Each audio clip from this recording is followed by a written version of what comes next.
అప్పుల బాధలు వెంటాడుతున్నాయా? అయితే 6 JVR వారి జాతిరత్నాలు ధరించండి.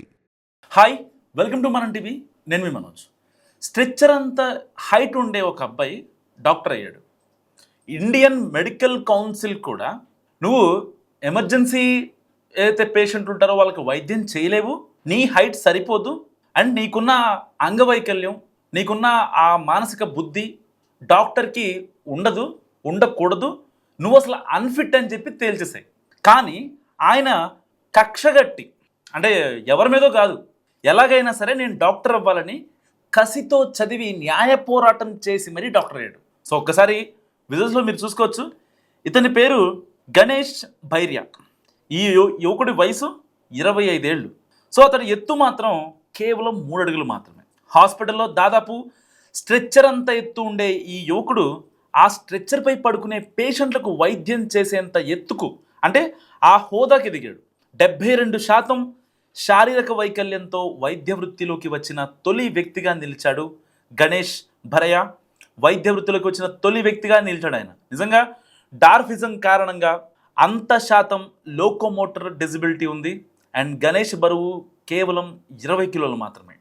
గుజరాత్లోని భావ్నగర్లో sir T general hospital trauma సెంటర్కు వెళ్తే ఈ డాక్టర్ మెడలో స్టెథోస్కోప్ వేసుకొని పేషెంట్లకు చికిత్స చేస్తూ కనపడ్డాడు. సో ప్రభుత్వ వైద్యాధికారిగా పనిచేస్తూ అందరినీ ఒక్కసారిగా ఆశ్చర్యానికి గురి చేస్తున్నాడు. అసలు చదువులో గణేష్ భరాయ్కు ఎన్నో అడ్డంకులు వచ్చాయి. ఇంటికాడోళ్ళు ఆ టైంలో చదివించాలి అంటే కొంచెం ఇబ్బందే. అండ్ దట్టు ఈయనకి 4 అక్కలు ఉన్నారు. సో వాళ్ళందరికీ పెళ్ళిళ్ళు చేయాలి, ఇంకా వాళ్ళందరికీ పురుళ్ళు పుణ్యాలు ఇంకా చాలా ఉంటాయి. అలాంటి వాటిని అడ్డంకులు ఎదుర్కొని కూడా వాళ్ళ డాడీ ఇతన్ని చదివించాడు. సో వీళ్ళది గణేష్ భైరవేది స్వస్థలం భావ్నగర్ జిల్లా, అంటే గుజరాత్లోని భావ్నగర్ జిల్లా గోరకి గ్రామం. గ్రోత్ హార్మోన్ లోపంతో అతడు జన్మించాడు. చిన్నప్పటి నుంచి డాక్టర్ కావాలని కలలు కన్నాడు. ఇంటర్ పాస్ అయి నీట్లో మంచి మార్కులు తెచ్చుకున్నాడు. అయితే గణేష్కు శారీరక వైకల్యం కారణంగా MBBSలో ప్రవేశం పొందేందుకు భారత వైద్య మండలి కూడా ఒప్పుకోలేదు, ఇండియన్ మెడికల్ అసోసియేషన్. దీంతో గణేష్ గుజరాత్ హైకోర్టులో కేసు వేసి ఓడిపోయాడు. అయినా సరే ఆయన ఆ యొక్క ధైర్యాన్ని కోల్పోలేదు.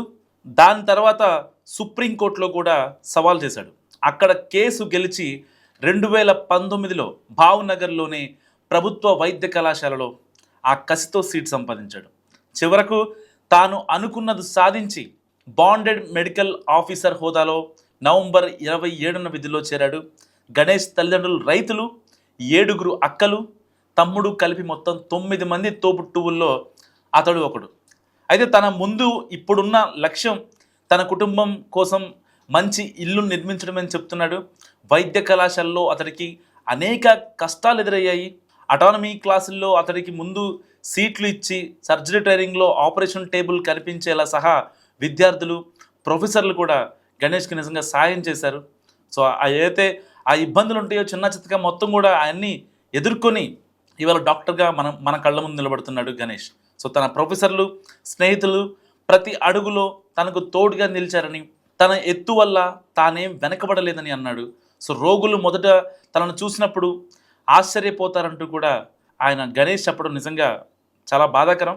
సో ఏదైనప్పటికీ అంటే చదవాలి, నేను పలానా ఇదవ్వాలి అనే ఒక కసి ముందు ఏదైనా సరే తక్కువ అనిపిస్తుంది. నిజంగా 2015లో ఎప్పుడైతే గుజరాత్ హైకోర్టుని ఆశ్రయించాడో కనీసం అతని దగ్గర డబ్బులు కూడా లేవు. సో ఇంట్లో వాళ్ళు సపోర్ట్ చేస్తారంటే చదువు వరకు సపోర్ట్ చేయగలరు, కానీ ఈ కేసులు న్యాయ పోరాటం అంటే వాళ్ళు కూడా ఒకంత ఆలోచిస్తారు, మనకెందుకు వచ్చిందిలే అని చెప్పి. కానీ ఎలాగోలా గుజరాత్ హైకోర్టులో కేసు వేశాడు.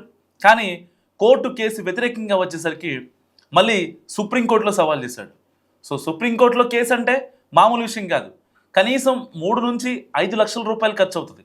సో ఆ టైంలో ఆయన చదువుకున్న స్కూల్ ప్రిన్సిపల్కి, సార్ ఇది సంగతి, నాకు ఎలాగైనా సరే డాక్టర్ అవ్వాలని ఉంది, సో నన్ను డాక్టర్ చేయించండి ప్లీజ్, నా ఫ్యామిలీ నేను బాగు చేసుకుంటాను అని అతను చెప్పిన మాటలకి ఆ ప్రిన్సిపల్ కన్విన్స్ అయ్యాడు. దాదాపుగా న్యాయ పోరాటానికి సుప్రీంకోర్టులో అయ్యే ఖర్చు మొత్తం తానే భరించాడు.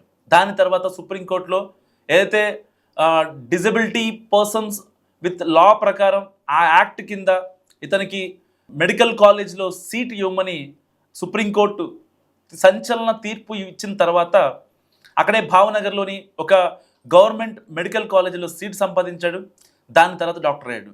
కానీ కట్ చేస్తే ఎప్పుడైతే చిన్నప్పుడు దాదాపుగా 18 ఏళ్ల వయసులో టీనేజ్ అయిపోతుందో గణేష్ది, ఆ టైంలో వాళ్ళ ఊళ్ళో గొరైకి గ్రామంలో ఒక సర్కస్ ఫీట్లు నిర్వహించే వాళ్ళు ఉంటారు. ఊరు తిరిగి సర్కస్ ఫీట్లు నిర్వహిస్తారు కదా. సో వాళ్ళు ఉండి మీ బాబుని మాకు ఇచ్చేస్తారా, మీకు ₹1,00,000 ఇస్తాం, మేము అబ్బాయికి సర్కస్ ఫీట్లు నేర్పిస్తాము, మేము బిజినెస్ చేసుకుంటాం మీ బాబుతో అంటే, నేను సర్కస్ ఫీట్లు చేయను, నేను డాక్టర్ అవుతానని చెప్పి ఆ రోజే ఎట్ ద ఏజ్ ఆఫ్ 18 వాళ్ళ డాడీకి చెప్పిన పరిస్థితి. ఆయన అన్న మాటలు ఇవాళ అక్షర సత్యంగా నిలిచాయి. నిజంగా గణేష్ చాలామందికి ఆదర్శం. గణేష్ జస్ట్ గణేష్ కాదు, నెక్స్ట్ లెవెల్ గణేష్. గణేష్ గురించి మీరేమనుకుంటున్నారో మస్తుగా కామెంట్ చేయండి. చూస్తున్నాండి మనం టీవీ.